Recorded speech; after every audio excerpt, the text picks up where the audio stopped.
네, 안녕하세요. 오늘은 미래나노텍 한번 분석을 해볼 거고, 아무래도 지금 이거 엄청 잘 가고 있거든요. 쫙 그냥 추세 미쳤습니다, 그냥.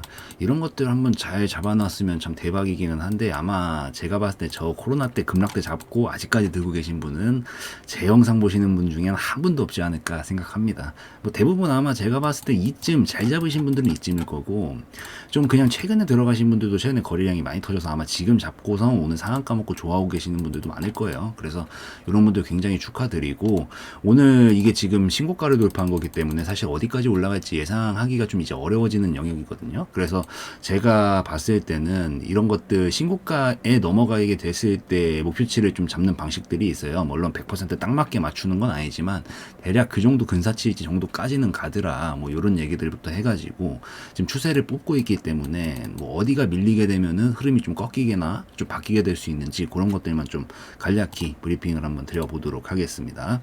들어오신 분들 구독 버튼이랑 좋아요 버튼 눌러주시면 감사할 것 같고, 이 미래나노텍의 테마가 지금 그 배터리 관련 테마죠. 역시 믿고 가는 배터리입니다. 2차전지, 전기차, 배터리 그냥 믿고 가는 거죠. 우리 2025년도, 2030년도까지 해가지고 뭐 이제 내연기관차 이제 중지하고, 뭐 물론 실제로 진짜 어떻게 될지는 뭐 가봐야 아는 거긴 하겠지만 시대의 흐름 자체가 전기차로 넘어가고 있는 거잖아요. 그러니까 이제 넘어가고 있는 이런 과도기를 지금 맞고 있는 상황에서 이제 기존 것보다는 앞으로 가야 되는 방향성으로 가게 되는 이런 테마이기 때문에 사실 좀 믿고 갈만하다라고 보이긴 합니다.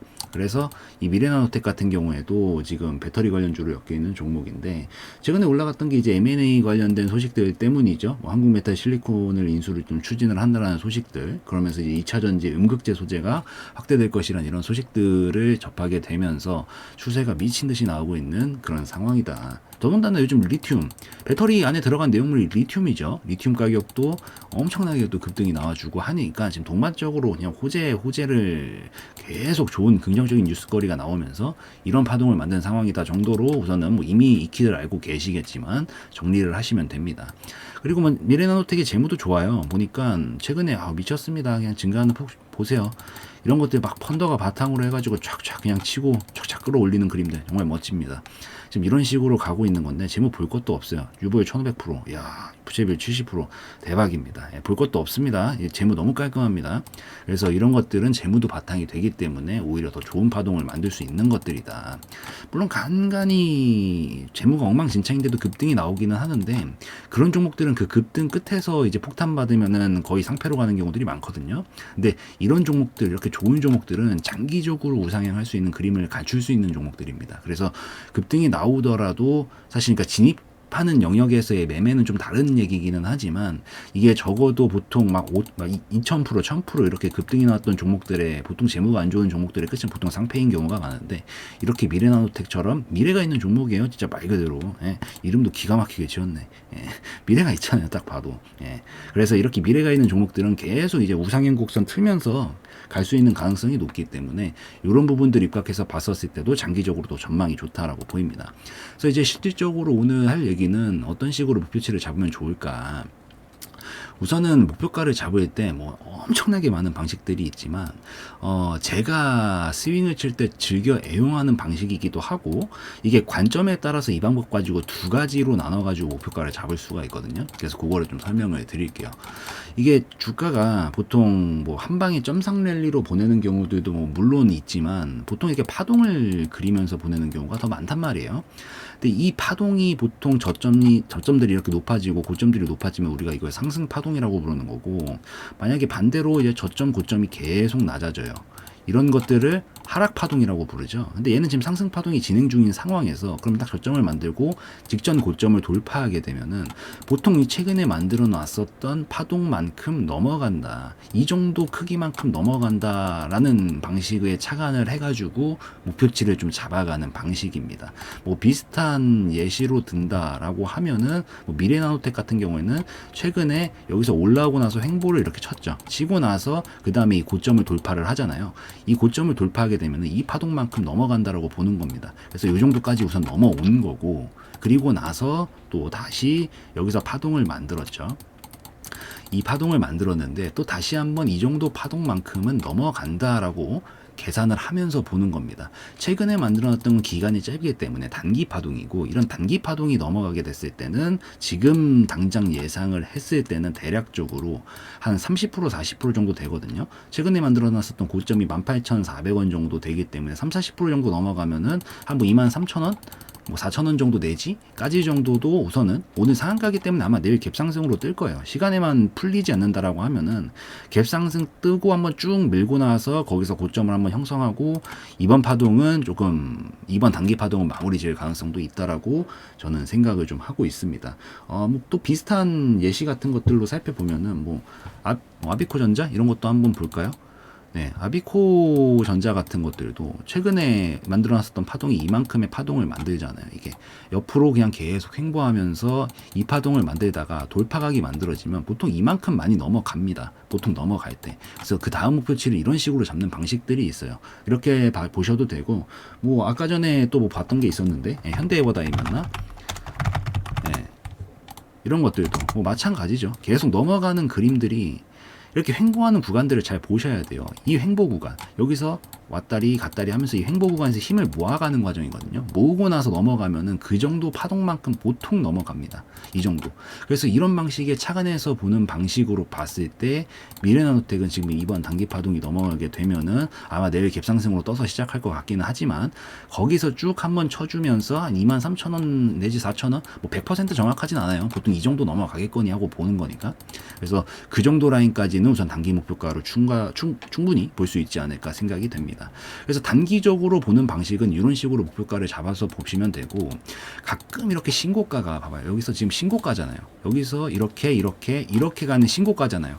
이 엄청나게 큰 장기적인 파동으로 한 방에 넘어간다라고 보는 방식도 있어요. 대신에 여기에 해당하는 목표가에 도달하려면 시간이 엄청 길어지긴 하겠죠.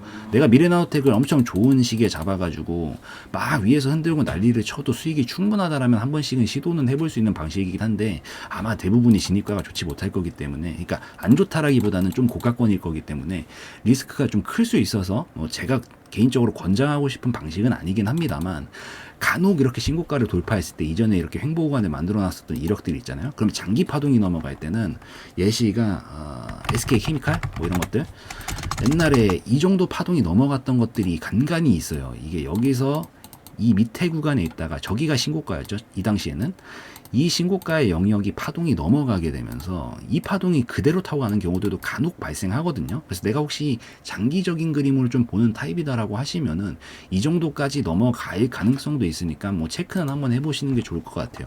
오늘 또 어제랑 움직였던 빅텍 같은 경우에도 직전에 여기서 막 횡보를 치면서 난리를 치잖아요. 그럼 이 파동만큼 넘어가는 경향이 있어요. 이것도 마찬가지로.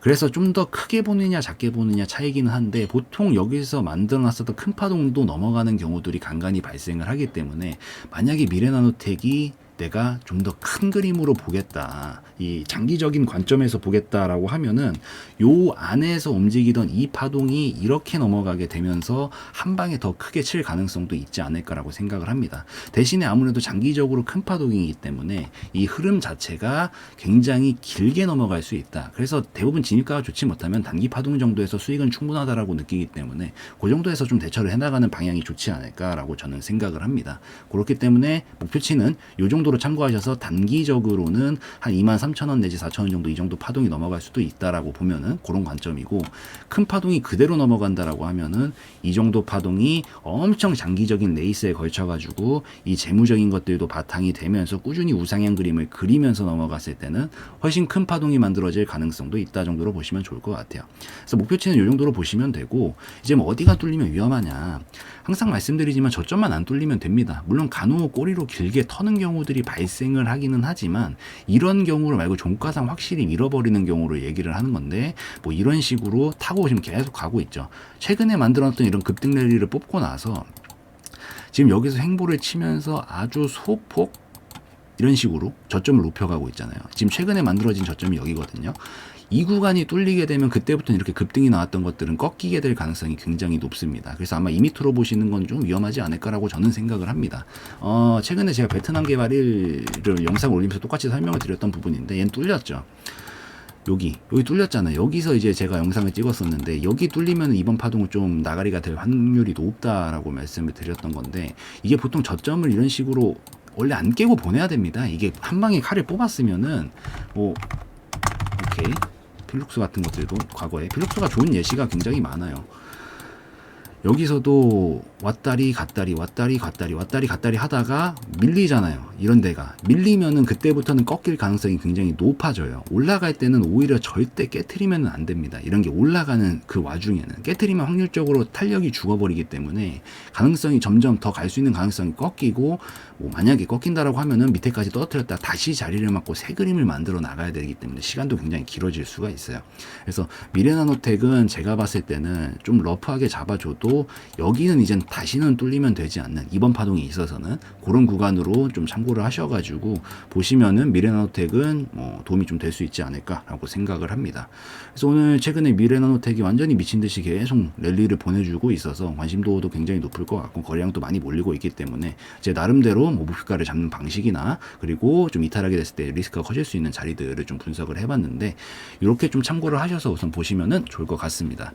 그래서 오늘 영상은 여기서 마무리 짓는 걸로 할게요. 영상에서의 내용은 저희 개인적인 견해였으므로 참고용으로만 보시라는 말씀 드리고 마무리 짓도록 하겠습니다.